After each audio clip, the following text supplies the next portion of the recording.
Hey, Emily. I'll give you more details once you get home, but for the time being, I've got a big announcement to make. What's up, Roy? Aren't you at work right now? Is everything okay? I've been appointed to work at corporate headquarters. Corporate headquarters? So, what does that mean? Well, to put it simply, my company wants me to work together with the big shots. They want me to have a bigger hand in the company's global operations. So then this is, like, a promotion? You're moving up? It's going to be kind of a gradual thing, but ultimately, yeah. My branch manager told me that he's never seen anyone get called up to corporate HQ as fast as this before. Isn't that something? Wow, that's great! So the next big step is to look for a new apartment and get ready to move, so a lot is going to need to get done in a limited time frame. I want to live in a high-rise apartment. Huh? You're gonna be a big shot, right? All the big shots on TV shows live in high-rise apartments. Oh, it's gonna be so great. I can't wait to gaze out of the windows at all the little people walking below. Okay, well, I guess if I can find something that's within our means, then we might be able to make it happen.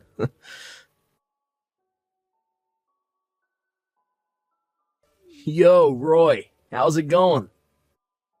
Whoa, is that you, Drew?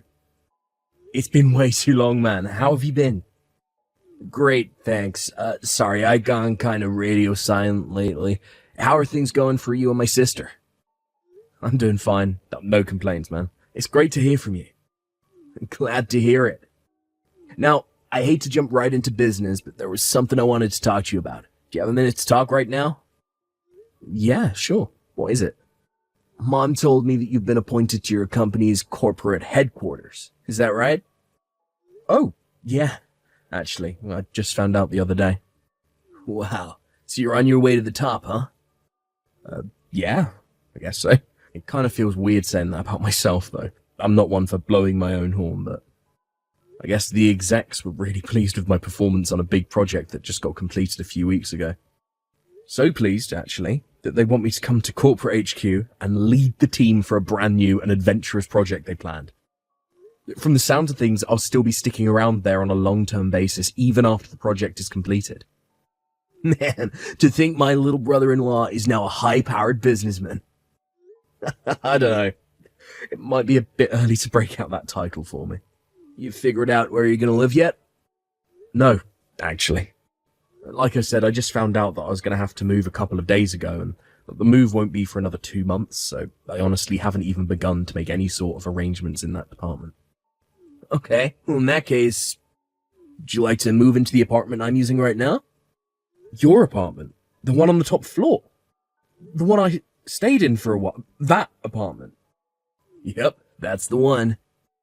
Are you sure you'd be okay with that? Oh, don't worry. We're not going to be living together there or anything. Plus, it's kind of a limited time offer. Oh yeah? Is something going on in your life too? Well, this is really an incredible coincidence, but I just got transferred too. Wow, really? You too, Drew? Yeah, it's a complicated situation, but the guy who was going to be taking on the new position had to withdraw at the last minute due to some family circumstances. Ah, and so you drew the short straw and had to take over for him, right? Exactamundo. But man, I really, really like this apartment, and I still have some time left on the lease, so once I move out, it's just going to be collecting dust until my lease expires. I was thinking about what in the world I was going to do with it when Mom texted me and told me about your promotion. Wow, that is a crazy coincidence. I know this is all pretty short notice, and I'm really not concerned at all about the rent, since I already paid that in advance anyway. So, if it would help you feel better about it, we can work out a financial arrangement that's not too much of a burden on you after things get settled down. It's close to the same business park your company's HQ is in, so it seems like a good fit for you. Man, that does sound nice. I'm super close to accepting your offer right here and now, but I think I should probably talk to my wife about it first before I make any big decisions. Really? You think she's gonna say anything other than yes? All that girl talks about is her dream of living in a fancy high-rise apartment. Yeah, trust me, I know.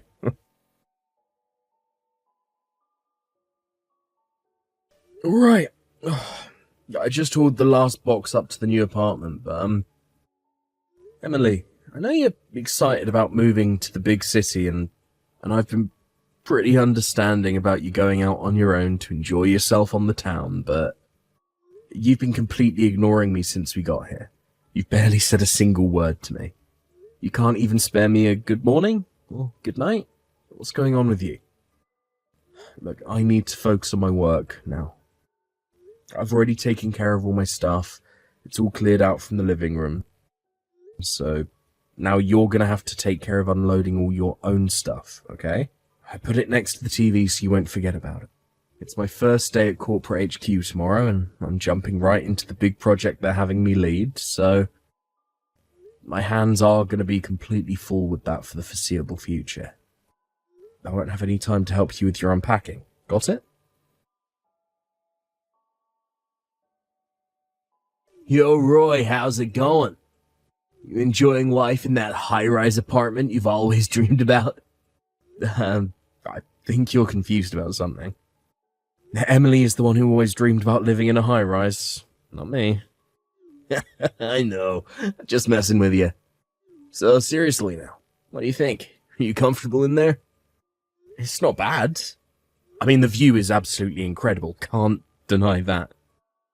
But it was kind of a pain for the first few days that every time I realised I needed something, I had to spend 5 minutes in the elevator before I could even get out the front door. I'm going to have to remember to account for that when I leave for work in the morning. But I wouldn't want to be late because one too many people wanted to get on the elevator. Dude, I know exactly what you're talking about. It takes forever to get to the ground floor. Yeah, it's going to take a while to get used to. Other than that, I guess I'm just not used to the whole high-rise society yet. Some of the women around here, well, they act like they're characters right out of one of Emily's terrible dramas. Let me guess, you met the illustrious Mrs. Carmichael, am I right? I bet she gave you the entire rundown on how her husband's the CEO of a trading firm and he ran into Jay-Z and Beyonce at a party a few years ago. Hey, she told me that same story about once a week. Yep, I've definitely heard that one a few times already. Yeah, it's only going to be for 6 months. I think I can handle living with the muckety mucks for that long. Good luck. You'll need it. Emily, I thought you'd be home late last night, but I just woke up and you're still not home. What's going on with you? You've been doing this a lot lately, and here we go, leaving me on red yet again. That doesn't hurt as much as when you straight up ignore me to my face, though. I really wish you would talk to me. I'm getting concerned about you. Yo, Roy, I just looked at my calendar. You've already been living there for 3 months, eh? Any problems? Things going smoothly for you guys? Thanks for being so concerned about me, Drew. There's no real problems with the apartment itself. I've been keeping a healthy amount of distance between the neighbours, so I'm still managing to be on friendly terms with everyone I pass in the hallway on my way to work in the morning. Glad to hear, but to be totally honest, I wasn't actually talking about the apartment. It's Emily, isn't it? She's got you worried, hasn't she? Look, I'm gonna be heading back that way this weekend for work. You want to meet up? We can talk about it. She's my sister. I might be able to help you out. Maybe that would be for the best. I've been doing nothing but bottling it up inside and hoping things change for a while now. And, well, nothing has changed. What time can you be here? Hey, Drew. Thanks for coming to talk with me today, man. I had no idea that's why Emily had been ignoring me all this time. Like I said, she's done this exact same thing before in the past. I can't believe her. She just refuses to grow up. But Thanks to the information you provided me with, it makes taking my next step a whole lot easier. I really appreciate that. I just have to do my best to deal with things for the next 3 months. I just have to make the best of my situation. Well, who knows? Maybe this might make things work out better for me in the end. Roy, look, I really can't express how sorry I am about that idiot sister of mine. Hey, don't apologize, okay? There's nothing that you need to apologize for, just none of this is your fault. Yeah, well, if there's anything at all that I can do to help you out, let me know, okay? I might just take you up on that. Well, thanks again, Drew. Hey, Emily. I know you're definitely not going to reply to me, but there's something I needed to tell you. Next month marks 6 months since we moved into this apartment. I think you know what that means, so make sure you make all the necessary preparations. I'm going to be really busy, so I won't be able to micromanage everything. You're going to have to fend for yourself. Yo, Emily, how's it going? Oh, hey, Drew. Nice to hear from you. It's been, 5 months now since you gave us this sweet apartment? Yeah, I think that's about right. To get right down to business, I have a message for you from Mom. From Mom? What is it? Actually, as long as I got you, I have something I need to tell you too. Okay, so let's hear it. I hope it's good news. You remember meeting my girlfriend? Well, we've been dating for long enough and we decided to get married. Wow, that's awesome. We already got legally married, so we'll have a formal wedding ceremony once both of our work schedules have settled down a bit. Well, that's so great, Drew. I'm really happy for you. Thanks, Emily. So, along with that, Mom's gonna be moving in with us in our new house.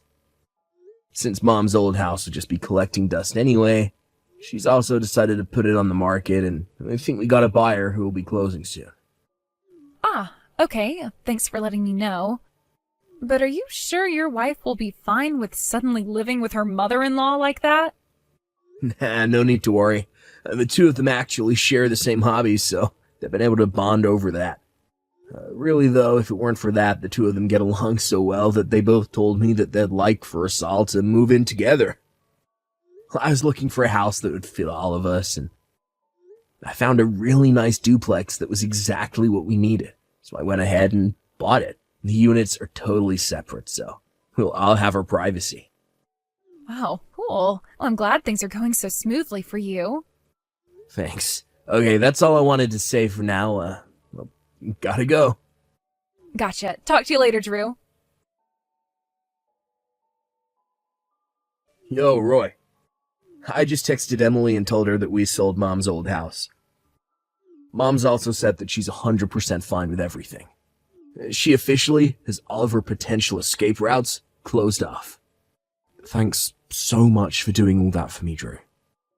Once you give the go-ahead, Mom and I are going to change our phone numbers and other contact info, so let me know when everything is ready to go on your end. Gotcha. Will do.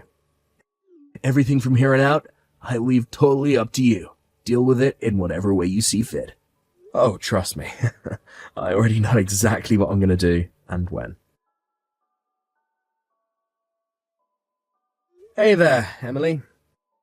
It's been 6 months now since you started completely ignoring me. 6 months. You know what that means? It means the lease on the apartment expires today. What? What are you talking about? The lease is expiring? Why? Why? What do you mean, why? Your brother told you about everything when we first moved in, didn't he? He paid for a year's worth of rent for this apartment in advance, but he found out he was getting transferred just 6 months into the lease. He figured it would be better to have us live here than let it go to waste, so he let us move in for the last 6 months. Wait, back up. You mean to tell me Drew didn't own this apartment? He was just renting? I'm 100% sure that he told you it was a rental. 100%. There's no way you missed that conversation. Oh no, this is the worst. And another thing, I'm suing you. What? You can't sue me. I'm your wife. Actually, I can sue you, since you've been cheating on me. It doesn't matter that you're my wife. for now. Wait. Are you saying... You've been sleeping with Mrs. Carmichael's husband, our next-door neighbour. I thought it was odd that you went into their apartment by yourself the first day we moved in here. And it only became more odd when you came back, grabbed your makeup bag, and went right back there without saying a word to me. I'm not sure what he told you that sealed the deal. Was it his run-ins with celebrities, or just the fact that he's filthy rich? Whatever the case, you went right into the bedroom with him and began your affair. And that brings us to the reason you've been completely ignoring me for this whole time. I understand that back in your college days you had a boyfriend that you wanted to break up with. Couldn't bring yourself to dump him directly, so you decided to ignore him? Like you've been doing to me. And eventually the poor guy broke up with you himself. I suppose you thought that since it worked so flawlessly last time, you could get me to divorce you in the same way. Hey, how do you know about that? I hired a private detective. You did? That, and also Mr. Carmichael admitted the whole thing. Oh no. Yes, sadly it's true. It would seem the not-so-happy couple has entered divorce mediation. Wait a minute, that means... Once you and I get divorced, then I can go get married to Mr. Carmichael for real! I can be his next wife! You'll have to ask him about that. Yes! Awesome! Great, I'm sold. Let's get divorced as soon as possible. I left the divorce papers on the living room table. Go ahead and sign them whenever you can. You got them put together already? Yeah, I told you. We have to move out of that apartment today. Oh yeah, you did say that. From the sound of things, you are completely unprepared to move out. Am I right? Yeah? I figured as much. I went ahead and booked a monthly room for you to live in for the next month, so you'll need to move in by noon today. The key and address are in an envelope beneath the divorce papers. Hey, give me a break, though. This is all too sudden. Not my problem. I'm moving out. Goodbye. Hey! You can't just leave me like this. Oh, well, whatever. Screw you. I'll just go next door to my darling Mr. Carmichael's room. First things first, though, I'm going to submit these papers to the courthouse. Then I'll tell Mr. Carmichael the great news.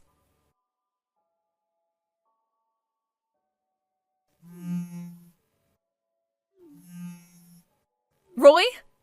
I've changed my mind. We are not getting divorced. I just went to the Carmichael's room and it was totally empty. I asked the other neighbors what happened and they said that his company went under.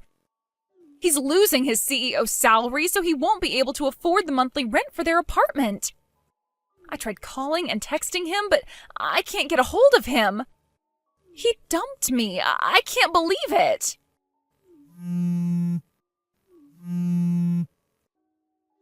Roy, answer me right now. Roy, please. Oh, why did I have to go and submit those divorce papers? After that last text, Emily immediately called a moving company to get her stuff out, so she barely managed to finish moving before the apartment building's deadline.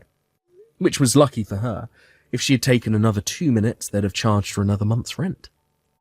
I sent my lawyer to have a long, in-depth discussion about the future with her while she was living at the apartment I booked for her. By which I mean to say that I'm suing her for as much as I can possibly get. I already settled accounts with Mr. Carmichael, who opted for a lump sum payment rather than a long and drawn-out payment plan. Emily was planning on having him foot the bill for when I inevitably sued her, but that plan went up in flames the moment she got dumped. This left her as the only involved party without existing financial means to deal with the fallout from their affair. When she found out she'd have to work off her legal bills by herself, my lawyer said she went as pale as a ghost. I can only imagine how much worse it was when she tried to contact her brother and mother, only to realize that even her own family had cut her out of their lives. She had to take out a loan to cover the settlement, and she's now working 2 jobs every day from morning until night to slowly chip away at it. At the rate she's currently going, she might pay it back by the time she's, 78.